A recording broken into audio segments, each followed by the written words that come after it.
So I started out my career as an actor, and I wasn't actually going to be an actor. I was going to be an environmental science teacher, but the school I went to did not have that degree. So there was a deal with my dad that said, you know, if you go this place the first 2 years, then I'll cover the other school. And so I went to UTD. I was one of the first freshmen there, which ages me quite a bit. But and I saw this piece of paper and it said art and performance. And I thought, well, that'd be fun. I'll just do that. And I ended up in Julia Dyer and Gretchen Dyer, two fantastic female filmmakers from here in Dallas. I ended up meeting them somehow. I think I was in a play with Gretchen. And they were like, oh, we have this screenplay called The Playroom, which came out just a few years ago, but this is 25 years ago. And we'd love for you to read the role of Maggie in a little workshop. And I was like, great. So I was there with Raphael Perry of the Undermain Theater. And he said, hey, we'd love for you to come and audition at the Undermain Theater. And I was like, cool. So I went and did that. And then they made a little treatment of the Playroom, which gave me an automatic 35 millimeter demo, like 5 minutes of beautiful work. And Linnell Pena, I was in a play at the Undermain with her, and she said, you know, you should go see my agent. And I was like, okay. So I went to see Yvette Stone, who has since passed, and became an actor. And my career just kept going from there. And that is actually the first time that Joanna and I met was in the Dallas theater scene in the mid-90s. Yes, mid to late 90s. Yeah. So I'll just keep going. Yeah, just keep going. So I eventually married a man who wanted to be on Broadway in New York, and so we went there. And it was kind of at the top of my Dallas acting career. It was funny because when I got to New York, a lot of the actresses were like, you have a bigger resume than we do, which tells you a lot about what was going on in Dallas at that time. You could really be an actor here then. And I got there, and I had just come off of Mark Pellington's Arlington Road. One of my first films was Wes Anderson's Bottle Rocket. I was the really complicated girl at the pool. And so I was able to get in to see a lot of agents, but none of them were interested in me. And I think it's because I didn't have that I'm going to do anything for this attitude. And at that point, I had my first nervous breakdown at age 26, I think I'd say, where I just didn't know who I was anymore. I'd been trying to be somebody for so long, for so many other people. And I left acting for a while, and I became a yoga teacher. And that's when I wrote Stuck. And so that was in 2001, 18 years ago. We workshopped it in maybe 2002. Was it? Yeah, it was early. We did one in Dallas and one in New York. And it came out of this, my first grandmother had been diagnosed with Alzheimer's, and I started thinking about what was going on in her brain. And I thought, well, what is that like in there? And then I was at the Garden State Mall, which is the Garden State Mall in New Jersey. And I was looking across the way, and I saw this waitress at a Johnny Rockets with a rhinestone barrette in her hair, singing happy birthday to some customers, and all of a sudden the character of Franny started talking to me. So I started writing out this storyline, and then I started writing out all these other storylines, and I realized that that I was going to write about, I'm not going to say what I was going to write about because there's a spoiler alert in there, but that these characters were all going to be mishmashed into this piece. So 2005 came around, and we pulled one of the characters out, one of the storylines, and I've had no filmmaking experience, so of course what was I going to do? I was going to make a movie. Why not? So I put together a great team because I really understand the value of having really fantastic people around you. And I also have the ability to be humble and to know when to ask questions and when to say, I don't know what I'm doing, but also to stick to my own vision. So we flew out to Las Vegas and shot 20 pages of Stuck. And it was this character about this Las Vegas showgirl who was getting older, and she was having to decide whether or not she was going to have babies or her career. And then her dad was dying. And you will not see this character in this particular cut of the movie. Sadly, she got put along the wayside because we shot it in what was it, some kind of 35, whatever it was that was popular at the time. The first mini HD with a 35 millimeter adapter thing. So it was really cool at the time, but today it looks like, wow. So we shot that, and then we put everything together to get the movie going as a $500,000 film. And I was really listening to everybody around me, and what we were doing did not resonate with me. I couldn't connect with it. I didn't know how to go out and raise money. It failed at that point. I also really didn't believe anybody would give me money to make a movie. Really. Like just that hard? Sorry. No, I didn't. My self-esteem was such at the time that I just really couldn't believe that somebody would do that. Plus, it was my first film, so why would anybody give me $500,000? But people do it all the time. So it went kapla. I went on with my life and did a lot of interesting things. And came back to Texas 10 years ago. Came back through Austin, which was awesome, like the antidote for New York. And then I got guided to come to Dallas. And when I was here, within a week of each other, my father and our production designer, Robert Wynn, neither of them know each other. They both walked up to me within a week of each other and they said, "You need to finish that film." And I was like, "I haven't been talking about this film. What are we talking about?" And I know enough to know that when that happens, I need to listen. So I did. And I called my friend Laurel Hoytsma and I said, "Can you help me?" And she said yes. And then we had a workshop. And for many, like a decade, I've been looking for the perfect person to play this character of Tanya, who's a really hard character to portray, I think. And Laurel was like, you need to get Joe Schellenberg in here.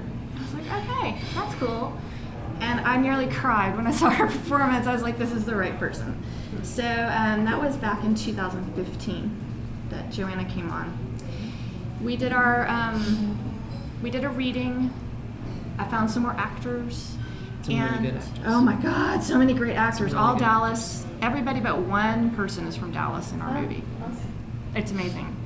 And our entire crew, except for our colorist. Because I went through 3 colorists and could not find somebody local to do it. Our colorist is out of LA.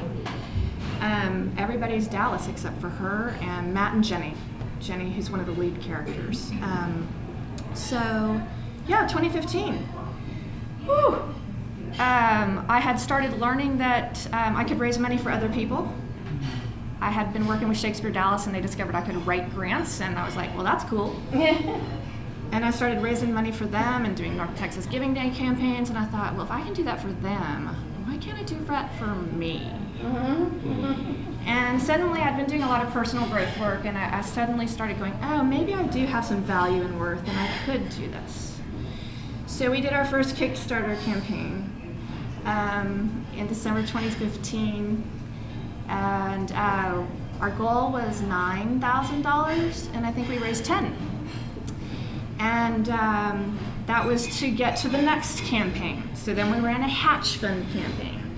And I started really understanding how I wanted to do this. And it was, I wasn't going to go to investors, big investors. It's an art film. Let's honor that. It is not a commercial film where I'm going to go out and be like, yeah, I'm going to make a movie and you're going to invest and you're going to make money back on it.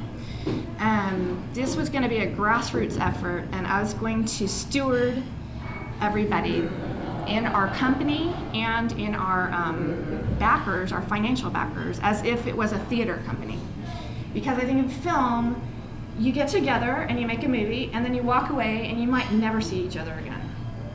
Or you make a donation to a Kickstarter campaign, and you hear from the person when they send you your incentive they promised, and then you hear from them when they want you to buy the DVD, right?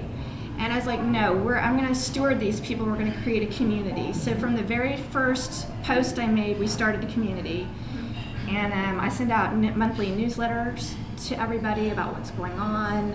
And we have live events twice a year just to get together. And I try to make sure everybody's included, no matter how much money they gave or what they did. So we raised another $20,000 through Hatch Fund, which got us into production.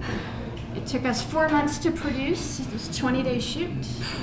And we had, good Lord, 40, I can't remember the numbers. I think it's 20 cast members, 40 crew members, 40 background extras, and 150 people who gave us something, because nobody got paid. We tried to raise the money. I wanted to pay people, but we just couldn't, and all of this community support came up. Nobody walked. It was amazing. We were all fed really well. We had every location we needed. There were 14 of them. So we were able to shoot at the end of 2016, early 2017. And then I got sick. I got a cold, of course. And then I got to start looking at footage. And I thought somebody was going to edit it. And then I decided it was going to be me. I also, I skipped over something Bart said I needed to say. The other thing that helped us out a lot, I think, was I had been, I was in Richard Linklater's Boyhood, and Boyhood came out in 2015. And of course, if you're not familiar, Boyhood was a 12-year journey, and it won a Golden Globe, and it was an Academy Award nominee, and a SAG, all kinds of stuff.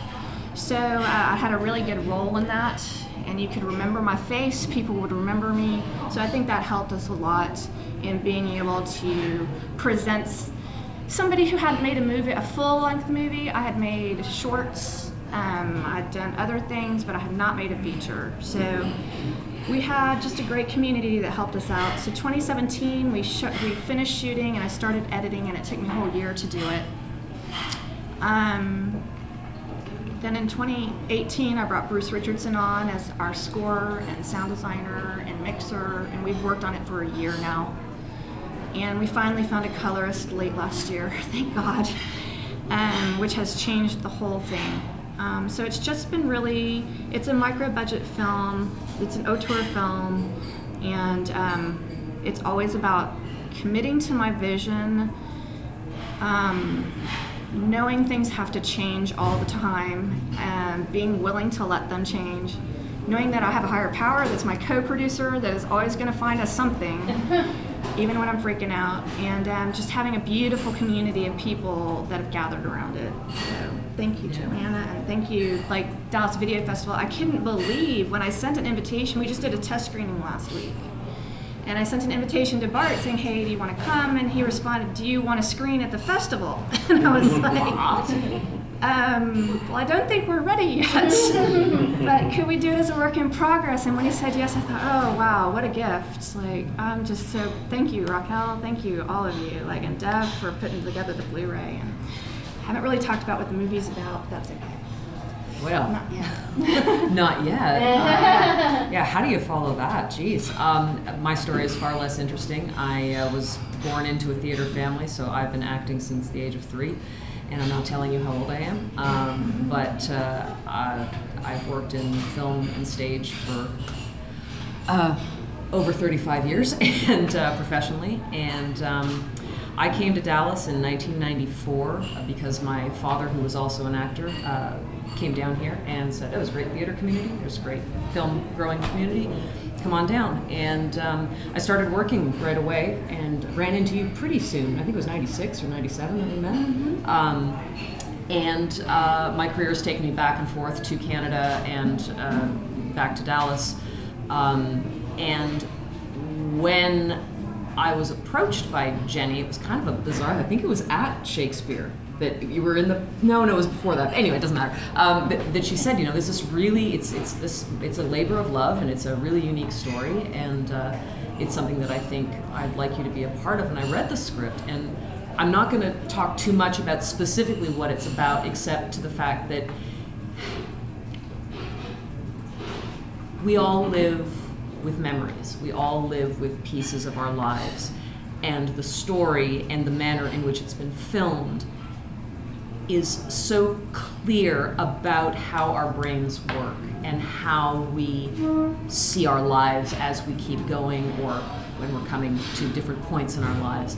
And the fact, yes, that it's very women-driven, and we talked about all kinds of women filmmakers earlier today, that our voices need to be out there, and these stories are interesting and unique and need to be shared and need to be seen, and we need to be able to leave the female voice in our history of celluloid. So yeah, I'm very happy to have been a part of this, and watching a fellow female just kind of pushing her cart down the road, and with all the gifts that she has in it and has been given and has put out to the world, that it's been a pretty successful journey so far. Hard journey, but it's been pretty successful. Yeah. Thank you, John. Yeah, absolutely.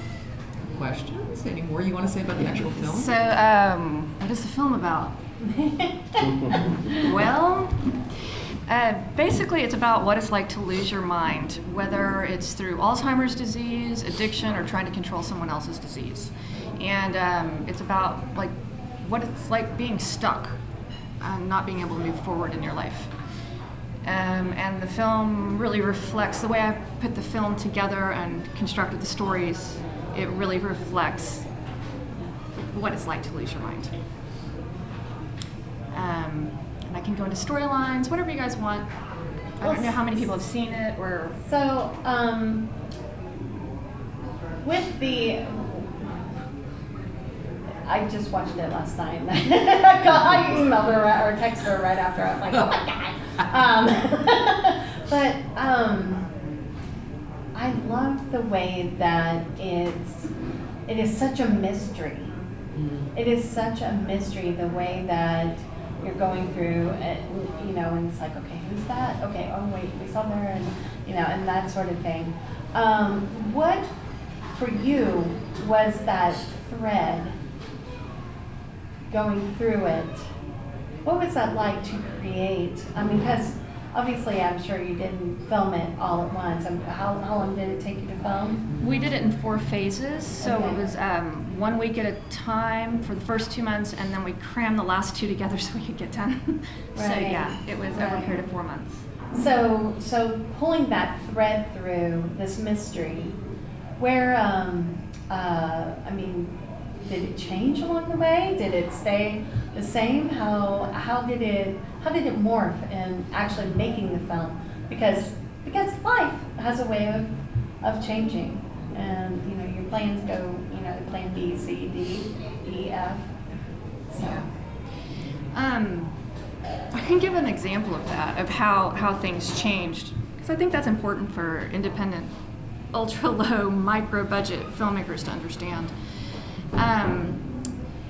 So the beginning of the film was supposed to start out in a room, a woman's room, and the end was supposed to end in a nursing home room. And we had this nursing home room lined up, and the night before we were supposed to shoot, the guy called one of my co-producers and said, no, we don't want you to come anymore. oh. I mean, like at 10 o'clock at night. As you said, A, B, D. Yeah, right. So luckily, Life. I have been like doing a lot of inner work, and I said, oh, okay. And I took a nice deep breath and I said, that's fine. What are we gonna do instead? And I began to make some phone calls, and I canceled the entire day. And my good friend and consulting producer, Jenny McGuire, took me out to lunch at College Shanji. So we're sitting in this beautiful little quiet sanctuary. And I just said, okay, so what are we gonna do instead? And we ate our lunch, and it just morphed into, we're gonna go back to the same room. And I rewrote the last scene and brought some different characters into it. And the last room happened to be at Laurel's house, and they were willing to help us. The guy who had flown in from New York was able to stay the extra time, so we just added it at the end of the shoot. Everybody was available. And when I got to finishing the film, I was so much happier. it was so much better than it was going to be the other way. So that isn't about the thread, but it's definitely about how do you manage something that is so outside of your control. And then the thread, what I also know from my experience is I'm really good at taking things that are in front of me and going, what do I have and what can we do with this? So I was able to, since I knew the story inside and out, and then I had shot it, I had shot it and produced it and directed it. I knew that inside and out. I knew our footage inside and out. So I knew how it was going to fit together, and I knew what wasn't really going to work. It all pretty much came together the way I was hoping it would. But it wasn't working until about a week ago. So it really did. I knew also that it was going to rely a lot on the sound design and the color. That because I kept putting these audience tests online, and I was like, people aren't going to get this movie, and they didn't. And once we started adding that sound bed, it was like, oh, now this is making sense. And even to the colorist, once we did the most recent sound design, she was like, she instantly went from here to here. I kept talking about Darren Aronofsky, and she kept doing this, and I was like, no, we have to get up here. And she heard the sound design. I was like, oh. So I think it just all talks to itself and each other. And that's how I approached it. Right. It's also an art film, so all my mistakes, I find ways to cover them up. I didn't notice anything glaring as I was watching it. I did notice the structure had some interesting quirks, but you said before, as you said before, it's like a half brain, right? And I think knowing you have seen it, so knowing the whole story, I think that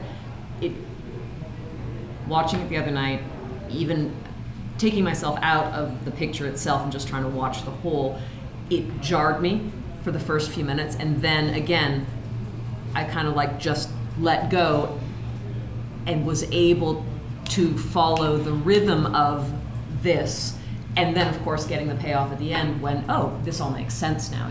So I was kind of interested, actually. We were talking earlier about the fact that, it's not mainstream, it's an art film, everything else. I think these sorts of films need to be introduced to people who are used to blockbuster, clean, and you know what I'm saying? Who was a huge fan of that weird movement in the 90s where we had a lot of things that sort of bordered, that had heavy storytelling that bordered on the art house, but were still a popular release before we got into the huge technology boom that took us away from that. Right. So, there's always hoping. There is always exactly. But to have, not to have it accepted necessarily by mainstream, but just to have it out there as another piece on the plate. I think it's a really unique way of storytelling. It's also discovering definitely a second watch movie. People are asking me a lot of questions where it's like, oh, yes. Go back to the first scene, and the thing that you didn't hear because you were still trying to catch up, you'll have the answer to your question, or the thing on the wall that you didn't see. It's that kind of movie where it's like, you have to put it together. Yeah. And people are still, from Wednesday, are still talking about it and having conversations at home, and they may not have gotten it, but they're still curious about what it was. And even so that, cool. I think that too is great to open a discussion for sure. Yeah. Well, and I think that it's a good film to see on the big screen when you don't have distractions. I can't wait. So, so y'all didn't see it, y'all saw You it? can tell. I saw it on really like an 8-foot by 10-foot Yeah, but not in screen. a theater. And I set up everything, I didn't set up everything, but I ran the whole thing. So I'm excited about walking into a space where we have some friends, we have some people that don't know it, as going to be taken care of by other people, and I can just sit there and go, okay. And take it in. Let's see what's happening. What's going on with this movie? Will alcohol be provided after? You won't need it. Actually, there's not going to be anything. I've been, actually the people that walked out of it Wednesday all had this like trans look on their face. Like they had been somewhere and they weren't sure where they were. So I don't know, you might not need the alcohol. It might be the alcohol that you're drinking in visually. Okay. Yeah.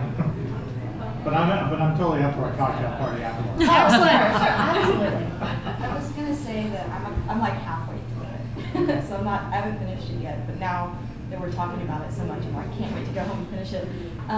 But I like how it's a mystery, as you said, but I feel like you don't realize that until you're a few scenes in, and then you start to kind of put together, oh, there's a mystery here, and I think that really pulls you in even more. So I just think I like that about it, because it's not obvious from the description, and you kind of have to be in it to see that. And I'd said to Jenny the other night that I was surprised how quickly it moved, because I find, and again, for a first film, you want to put everything in it, right? Oh no, but we got to keep this, and I don't know what the process was for you as you were cutting and putting it together, how much you felt you lost or how much you really wanted to keep in but you didn't, but that I felt that it ran very well and very smoothly, and it wasn't a, you do this often, especially in new films. You're like, okay, is we almost over? Yeah, but I was really happy that it was just flowed so nicely. Yeah, it broke my heart when I had to take Leanne's storyline out. I lost. She was so sad. But she's gone, and when I pulled her out of there, so the storylines are all intermixed. They're not here, here, and here. When I pulled her out, the whole script just went together, and I thought, oh, well, I guess she had to die. Her stories It was sad. Yeah. So she got lost. Yeah. And we'll be doing. So we're still a work in progress, and we'll be doing probably not a survey in the room, but I'm going to give everybody a link to SurveyMonkey at the festival. And if you guys want one in advance, you're welcome to give your feedback, and I would love to have it. So everybody gets to be part of the final creation. When you say work in progress, what do you mean? Or What's left? Specifically, what's left? We still have some work to be done in the sound design. There's still some work in the effects, I think. And if there's anything in all that, I've surveyed about 50 people so far. I haven't read those surveys yet. I needed a break. But we've surveyed those people, and if I see something that keeps coming up, I'll take a look at it and see if it's something that we can change to make it more effective. Interesting. I didn't notice anything hugely glaring to me, but then again, I can step a little bit from the average person, so. Excellent. And you haven't seen the one we're showing. You have the one with the time code, right? Yeah. Yes. We have one more step forward for the screening, so you all get to see just a little bit different stuff. Okay, great. Yeah. Well, what is the target date to have this completed? Do you have a particular month? The target date was, Yeah. I think it was August of 2017. Oh. Now it is, our goal is March 1st. If everything's ready, I'm like, let's just send it to Cannes. Why not submit it? Maybe. Who knows? But that'll be our fun goal to get us done. I'm ready. I'm ready. And then you're going to travel the festival circuit for a while? That's the goal. I think it'll be, I haven't put together our strategy yet. So if there's anybody who knows anybody that likes to do festival strategy on art films, let me know. Or if you know anybody who would love this for their festival. But yeah, my goal is to travel it to festivals and then to see what we can do with distribution. I imagine it'll probably be self-distribution, but who knows? I'm just trying to be realistic and optimistic at the same time. And I would encourage you as you travel, as the film travels, that you travel with it. Yes. Because, if that's at all possible, because I think that it is a good conversation piece, and it'll be good to talk to people about it and to tell the press. So. Yeah, I've also been thinking about creating something online where people can have a discussion. Because my dad was like, I really wish I had somebody to talk to about this. And I'm like, it's not me. Yeah. I can talk to you for 15 minutes, and I thought, well, it'd be great because it's not just about the movie and figuring out the movie, but so many people walk up to me when when they've seen the film or I talk about it, and they have a family member who's suffering from Alzheimer's. It is so prevalent. Or who's suffering from addiction, or who's suffering from supporting addiction, or So I think there's room there to have a discussion and some support. Yeah. I was going to say, just a suggestion, I don't know if this will work for you, but you can even start just a small Facebook group. Yeah. More people to that. Yeah. I'm in like a few of those, and literally people will make like, no spoilers, go in this group, and we'll all go in there and just go crazy. Oh, Yeah. cool. Yeah. And you Very get all the good. notifications, whereas like with a lot of other things on Facebook, there's algorithms that kind of prevent you from getting them, but these like, they pop up. Awesome. That's a pretty good deal. You can even decide whether you want a specific group or not. That's a good idea. So tell us when it's playing. Oh, yes. We are playing at Saturday night at 10 p.m. So that'll be a fun slot. Yeah. Well, thank y'all for being here. We really appreciate it. Thank you. Thank you very Yeah. much. Thank you.